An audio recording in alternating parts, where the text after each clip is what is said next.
எல்லாருக்கும் வணக்கம்.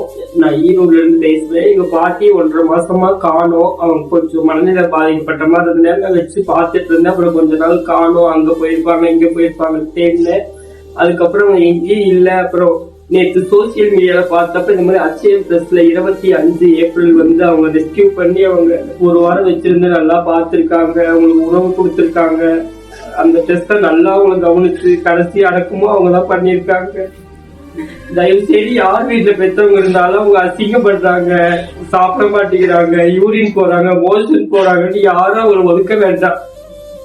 நீங்க குழந்தையில போற மோஷன் தான் இப்ப அவங்களும் போறாங்க. அவங்க அருகிற பார்த்துருந்தா நீங்க இப்ப யாரும் இன்னைக்கு வளர்ந்துருக்க மாட்டீங்க. இந்த இடத்துக்கு எல்லாரும் உங்க அழுகிறப்ப வந்து உங்க பெத்த தாய் தகப்ப வந்து உங்களை அழுகிறப்ப பார்க்க கிடையாது. தான் குழந்தை தன்னது எல்லாம் நல்லாதான் நேசிச்சாங்க. ஆனா நீங்க மட்டும் வயசான காலத்துல யாரும் ஒதுக்காதீங்க. எந்த பேரண்ட் எந்த நிலைமையில இருந்தாலும் சரி, நீங்க கண்டிப்பா வச்சிருந்து பாருங்க. கடவுள் உங்களுக்கு நல்ல ஆசீர்வாதத்தை கொடுப்பாரு.